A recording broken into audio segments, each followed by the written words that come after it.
All right, so I never watched the Derrick James interview he did with Brian Custer, but I read an article on Boxing Scene about a part.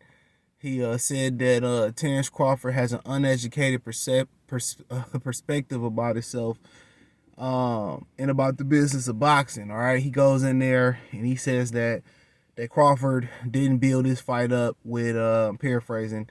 He didn't build his fight up with BLK Prime for David Avanesian. And he was the only guy who won, got his money. The promoter didn't win, and he can't come to the table with those pay-per-view numbers from BLK Prime and try to come back and negotiate for the amount of money, I'm paraphrasing again, that he won, or the numbers that he won, or the transparency that he won. But then again, in the same interview, a couple paragraphs later, Derrick James said, well, I don't know what the pay-per-view numbers were. Okay, who's uneducated then? Do we know the definition of uneducated? Who's uneducated? If you talking about some, all right, he got an equation here, right? He got the equation, bro. You got 1 + 1 = 2, right? He is saying this is 2 without having a 1, without a known number, without a known variable.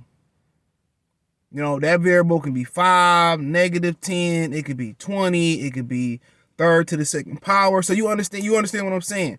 Like, how do you get to how do you get to a defined number, or how do you finish the equation when you don't have all the variables, right? You said that you don't know what the pay-per-view number was, so how do you know what he worth and what he not worth? You talking about, well, nobody wins but Terence Crawford. Man, Terence Crawford taking all the punishment. But then again, how did you know what BLK Prime made if you ain't over there? How you know BLK Prime didn't make money off sponsorships? How you didn't know BLK Prime didn't win? They didn't gain subscribers. How you know BLK Prime didn't make no money? How you know they lost? I can see, we can assume they lost, but they say, you know what, man, we gonna just reach a buyout with Broner. We getting out of boxing. We not doing no more boxing business. This was our last fight. We tried it. It didn't work. All I can see, if the rumors was true, or people checks was bouncing, they ain't had the money. So Broner just gonna roll and go to another promotional company. Okay, cool. That's a fair assumption. Because the facts, though, if the facts come out saying that people didn't get paid, or the money funny, checks bouncing, they ain't got the money for Broner, or Broner left because he said the money wasn't real and they wasn't really about putting the event together. That's okay. Then that's a fair assumption, and you have some traction. I can stand on that. You can stand on that. You see what I'm saying? As a statement. But that's not the assumption. They going forward with boxing. Not only are they going forward with Adrian Broner versus Ivan Redcash, it look like they're going forward with Adrian Broner versus Regis Progress if he able to get past Redcash. You know what I'm saying? So it looked like they pretty happy in the position that they in the sport of boxing. They said that it was 100%. They was happy with Terence Crawford number. Somebody put out 120K. I can't say that it's true. I can't say that it's not. But we could talk about Errol Spence or Dennis Ugas. I heard it didn't crack 100K. We could talk about Errol Spence having $30, $35 tickets from Dennis Ugas. What type of traction, or what platform did Mikey Garcia have to stand on? He never did a pay-per-view before. Or Dennis Ugas never was on pay-per-view before as a headliner. Neither was Mikey Garcia. So at the end of the day, y'all the money team, Al Heyman the money man, y'all the leaders of the new school of boxing. And then you come over here and say y'all ain't got no money. How y'all making demands? Why y'all cutting Bob Arum out? Then he said, well, no, didn't go off again, hide behind the machine. No, DLSP in the top rank, he can't hide. What you mean he can't hide behind the machine? He made more money with BLK Prime than he ever made at once in his career. Guaranteed. He sold out a whole arena at the crib. What are you talking about? He said, well, he didn't do no leg work. He was the only thing for somebody that Derrick James said, well, I don't watch boxing. He sure got a lot of assumptions that he don't know. Terence Crawford was the only hot topic in boxing end off last year. Without Terence Crawford giving interviews and giving content, these content creators won't have nothing to talk about, because that's all they survive on. They talk shit about the nigga, but they don't have no other subject matter. All they survive on is fanboyism, is what the fanboys like, what the fanboys prefer. You know what I'm saying? They feed into a narrative to grow their channel. At the end of the day, as soon as they come with their opinion, you can't build a building on foam foundation. right? You know, if you building a building, you don't want to build it with siding. You don't want to build it with wood, really. You want to build that shit with brick or something better. But you can't build the foundation. Even when you go to a house that's built with siding, that's what the foundation is. It's cement. Bricks, whatever. And when you build the channel when you build a channel wall off catering to the popular opinion, at the end of the day, it's a dead end. It's a dead end. You're not gonna last. Chucking and jiving and double standards and hypocrisy, you ain't gonna last. The real always gonna come to the light. So we out here doing what we doing. You know, it might be when you're dead. You see a lot of people become martyrs and get, everybody got something good to say about them. You know, when you pass away, everybody got something good. Oh man, he helped me out, man. And I remember me and little Chuck and have shit to eat. He fed us, whoop whoop. Everybody got something damn near good to say when you dead. You know what I'm saying? Everybody have an opinion. It might come out while you alive. Oh, he was doing this, he was doing that. Hey, everybody got an opinion, but they ain't putting their dirty laundry out there neither. Shit, everybody seeing, but you'll swear to God on social media, you'll swear to God in your family, you'll swear to God with your peers, they'll try to shame you to death. They'll try to shame you. But every time I think about I make a mistake in life or whatever, I fuck up at the end of the day, first thing I got to do is blame myself. Oh, man, I should have seen that coming. Or I knew the risk. If I didn't know the risk, I had to blame myself. I got to take accountability. But everybody go through something. So the same people, cast a judgment, throw rocks at you, they got their own issues and insecurity. But nonetheless, he said he can hide behind Aram and ESPN. Man, if not behind them, give me $10 million fighting David Ivanesian. Well, shit, I should have jumped out in front of them a long time ago. All this is from Derrick James is continued damage control, bro. That's all it is. He gonna continue to damage control.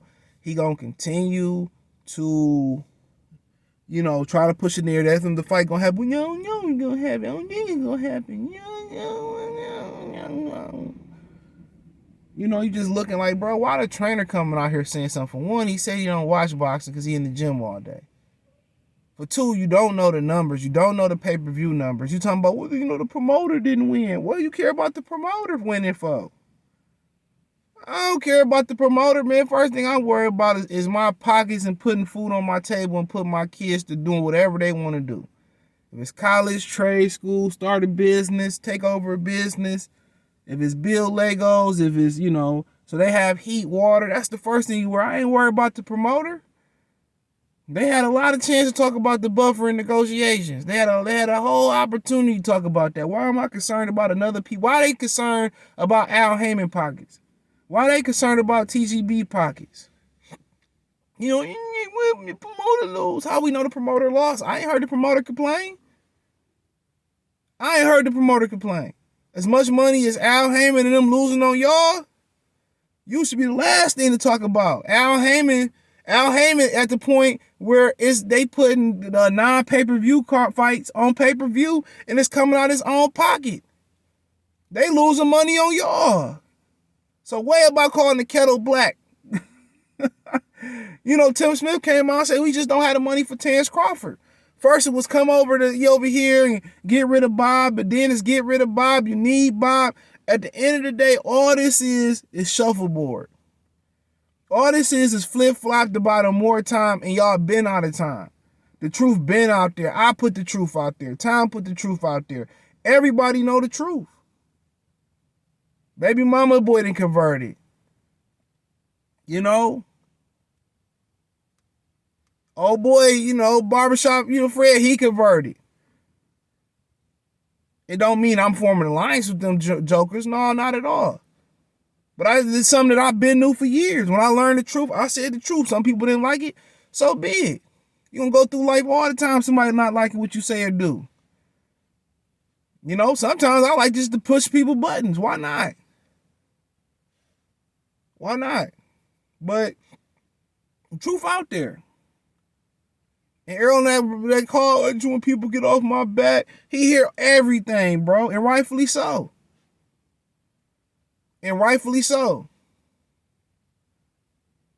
And rightfully so, so I ain't trying to hear none of that, dog. Errol Spence ain't no pay-per-view star. His numbers ain't booming and bunking. It ain't doing none of that. It ain't no 23, 24 LeBron. Ain't none of that. He ain't making the drop say, hey. No, it ain't none of that. Ain't none of that. His numbers trash. $30 tickets to a $100 pay-per-view event, $80 pay-per-view event. Come on. His pay-per-view didn't clip 100K. It didn't eclipse 100 last time. I heard it didn't eclipse 100K. So what are you talking about? Like, yo, man's doing numbers and he not. If he was doing numbers, Showtime would sign him. Fox would have signed him. If him, Wilder, the Charlos, and Tank Davis was so valuable to a company, why ain't the network signed them? A long-term contract or some contract like Floyd had with Fox. Floyd had with HBO or Showtime. Why he ain't signed? Ask yourself that. Why he ain't signed? Why he ain't signed? Why these dudes ain't signed? If they valuable commodities in the sports world, why they don't have network deals? Why ain't signed Benavidez? Why they ain't signed Plant? They're not. So, it is what it is, man. Let me know what you girls and guys think, man. Thumbs up the video, share the video, subscribe to the channel. That subscribe button is the bell icon button. Hit all notifications, increase your chance to get notifications. We go live or drop a video. Financially want to support the channel, Cash App, $, CJ Good 313, Venmo, CJ Good 313. Hit the link tree, find me on Twitch, Twitter, Instagram, Spotify, Anchor, Cash App, Venmo, PayPal, Apple Podcasts, Google Podcasts. All that's in the link tree. It's the first link in the description. Appreciate the love, support. Let me know what you girls and guys think. Check out the Boxing News playlist, welterweight box talk playlist, and that article is on boxing. The interview is on the Last Stand podcast, probably on Showtime YouTube channel as well. Peace.